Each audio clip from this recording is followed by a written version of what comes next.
So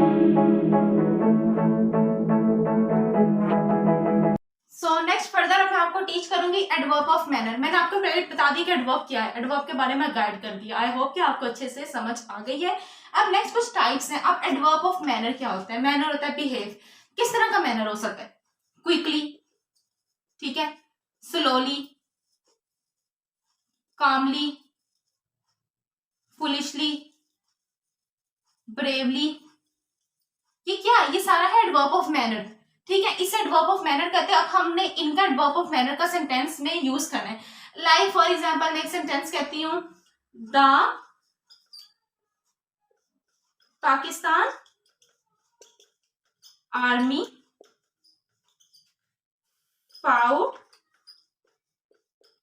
bravely against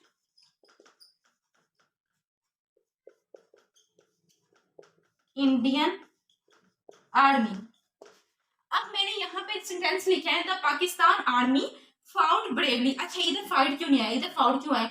क्योंकि ये past tense के बारे में बात हो रही है, क्योंकि वो काम हो गया है, पास्ट में है ना, तो हमने उसकी दूसरी फॉर्म लगा दिया फाउंड। ठीक है।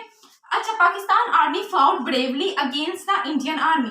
अब मैं इधर ये ब्रेवली वर्ड जो है ये एडवर्ब ऑफ मैनर है। ठीक है, किस तरह उन्होंने फाइट की। अब मैं समझेंगे ये नहीं है वर्ड। अब मैं कहती हूँ the Pakistan army found against Indian army. ये तो हमें पता चल गया कि पाकिस्तान आर्मी ने इंडियन आर्मी से क्या लड़ाई की। ठीक है, फाउंड अगेंस्ट इंडियन आर्मी। अब हमें ये तो नहीं पता उन्होंने बुजदली से लड़ाई की, उन्होंने बहादुरी से की, उन्होंने डर के की, न डर होके की, कैसे की उन्होंने लड़ाई। हमने क्या कर दिया, उसको सेंटेंस को मोर अपेरेंट कर दिया। कैसे? एडवर्ब लगा के। कौन सा? एडवर्ब ऑफ मैनर लगा के कि पाकिस्तान आर्मी फाउट ब्रेवली, कि पाकिस्तान आर्मी ने बहादुरी के साथ लड़ाई की अगेंस्ट इंडियन आर्मी। ये इसका टाइप थी एडवर्ब ऑफ मैनर। क्या है, होप कि आपको इसकी समझ आ गई। नेक्स्ट फर्दर मैं आपको गाइड करती हूँ। ठीक है, तो मैं आपको बताऊंगी एडवर्ब ऑफ टाइम क्या होता है। प्रीवियसली मैंने आपको बता दिया कि एडवर्ब ऑफ मैनर क्या होता है, जिसमें मैंने एग्जांपल देके आप लोगों को गाइड कर दिया। ठीक है, अब एडवर्ब ऑफ टाइम क्या होता है। अब जिसमें टाइम है, जरूरी नहीं है कि 2 PM है, 9 AM है, ये वक्त हो। टुडे आज का वक्त है, यस्टरडे कल का वक्त है, लेट के लेट आई है वो। ठीक है, ये जल्दी है, डेली है, या टुमारो है, वक्त ही है ना, वक्त बताया जा रहा है। ठीक है, तो इधर मैंने लिखा she comes here daily to eat breakfast. ठीक है, शी कम्स हेयर। अब ये मैंने आप लोगों को क्या दिया, एग्जाम्पल लिखे। She comes here daily to eat breakfast. Breakfast नाश्ता। अब मैं कह रही हूं कि वो यहाँ आती है रोजाना नाश्ता करने। अब इधर डेली वर्ड जो है ये मैंने वर्ड नहीं है ये। ठीक है, मैंने लिखा है she comes here to eat breakfast. वो यहाँ आती है नाश्ता करने। अब वो कब आती है? वो डेली आती है, 1 वीक में एक दफा आती है, रोजाना आती है।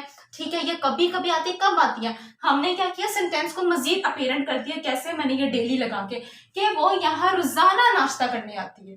ठीक है, तो जिसकी वजह से एडवर्ब ऑफ टाइम क्या पता चल गया, रोजाना मीन्स के डेली का टाइम आ गया। तो आई होप कि एडवर्ब ऑफ टाइम का भी आपको क्लियर हो गया है। टाइप टीच करूंगी adverb of quantity. Adverb of quantity क्या होता है? मिकदार। ठीक है, ये कौन सा होता है? लाइक अब जैसे मैं इसकी एग्जांपल आपको देती हूँ। My father was fully prepared for his interview। अच्छा, अब मैंने इधर सेंटेंस लिखा है my father was fully prepared. इसमें पास्ट टेंस की बात होगी। ठीक है, अब इधर आया माय, मेरे फादर फुली प्रिपेयर्ड थे अपने इंटरव्यू के लिए। अब इधर मैं लगा देती, ये जो फुली है ये वर्ड मैं हटा दूं। ठीक है, इरेज करने के बाद नेक्स्ट है my father was prepared for his interview. इसमें क्या आ गया, ये तो बता दिया कि मेरे फादर जो थे वो प्रिपेयर्ड थे। थोड़े प्रिपेयर्ड थे, लेस प्रिपेयर्ड थे, मतलब उनकी कैसी तैयारी थी, अच्छी तैयारी थी या फुली तैयारी थी। तो मैंने क्या किया, क्वांटिटी लगा दी। ये क्वांटिटी है ना कि कितनी क्वांटिटी है, fully. My father was fully prepared for his interview, कि मेरे फादर जो थे वो पूरी तरह से तैयार थे अपने इंटरव्यू के लिए। तो ये है एडवर्ब ऑफ क्वांटिटी। नेक्स्ट मैंने सेंटेंस लिखा है interrogative adverb. First of all adverb क्या है वो तो मैंने आप लोगों को क्लियर कर दिया। ठीक है, अब इंटेरोगेटिव क्या होता है? यू मस्ट नो कि इंटेरोगेटिव क्या होता है। सवाल, जिसमें सवाल किया जाता है ना, सवालिया जो सेंटेंस होता है उसको इंटेरोगेटिव सेंटेंस कहते हैं। अब यह है इंटेरोगेटिव एडवर्ब। अब हमने सवाल तो करना है, लेकिन उस सवाल में हमने एडवर्ब यूज करना है। वो कैसे, मैंने इधर ये एग्जांपल लिखी है, वाई आर यू लेट। अब मैंने सवाल करना है ना, अब मैंने कह दिया आर यू लेट, ठीक है। अब मैंने इधर आपको बताया था एडवर्ब में था व्हेन, वेयर, हाउ, व्हाई, ठीक है। अब मैंने यहाँ पे क्या कर दिया, मैंने ये तो कह दिया तुम लेट हो, अब मैं सवाल कर रही हूँ ना, मैंने साथ लगा दिया व्हाई आर यू लेट, तुम लेट क्यों हो। तो ये जो है ना, ये है एडवर्ब, ठीक है, कि व्हाई आर यू लेट, हमने सवाल कर रहे हैं, तो इसको हम बोलते हैं इंटेरोगेटिव एडवर्ब, जिसमें क्या होगा कि सेंटेंस जो है ना वो अच्छे से क्लियर हो गया। नेक्स्ट एग्जांपल है रिलेटिव एडवर्ब्स। अब रिलेटिव एडवर्ब्स क्या होता है कि जिनका आपस में रिलेशन होता है, वर्ड्स का मतलब कि सेंटेंस में जो बात की जा रही है ना, उसका उस सेंटेंस में आपस में उनका लिंक है कोई ना कोई, ठीक है, जिसके बारे में बात की जा रही है उसका उस जगह से या उस चीज के साथ लिंक होना चाहिए। लाइक मैंने इधर ये एग्जांपल लिखी है, this is where good monks lived. अब क्या होता है गुड मंक्स? गुड मंक्स कहते हैं अच्छे पुराने वक्तों के लोग, ठीक है, ये मतलब मंक्स है वो मंकी वाला नहीं है, ठीक है, ये है गुड मंक्स। लाइक जो मोहनजोदड़ो जैसे फॉर एग्जांपल है, पुराने जमाने के जो लोग रहते थे, बुद्धिज्म और जो बहुत ज्यादा पुराने वक्तों के थे, ठीक है, शुरुआत के लोग, तो उसके बारे में बताया कौन से लोग, गुड मंक्स, ठीक है। अब मैंने एग्जांपल इधर लिखी, this is where good monks lived. अब वेयर जो है ना वो है रिलेटिव एडवर्ब। अब गुड, अब बात हो रही है जिनके बारे में, ठीक है, उधर कोई और तो नहीं रहता था, या जो जिस जगह की बात हो रही है उधर कोई और नहीं रहता था, वही लोग रहते थे ना, रिलेटिव है, ठीक है।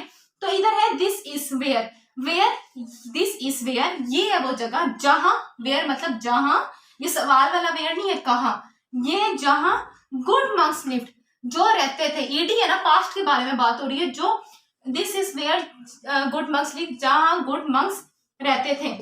अब ये क्या है, ये एडवर्ब है, ठीक है, ये कौन सा एडवर्ब है, ये है रिलेटिव एडवर्ब।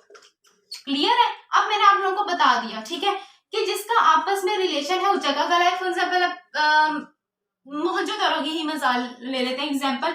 अब वो जो है वो जैसे वहां पे पुराने वक्तों के लोग रहते थे, तो वो वहां पे रहते थे ना, हम अगर मोहनजोदड़ो की बात करें तो हम बात किसी और लोगों की नहीं कर रहे, हम उन्हीं की कर रहे हैं जिनका वहां से रिलेशन था, वो जहां पे बसते थे वहां रहते थे, वेयर द लिव्ड, ठीक है।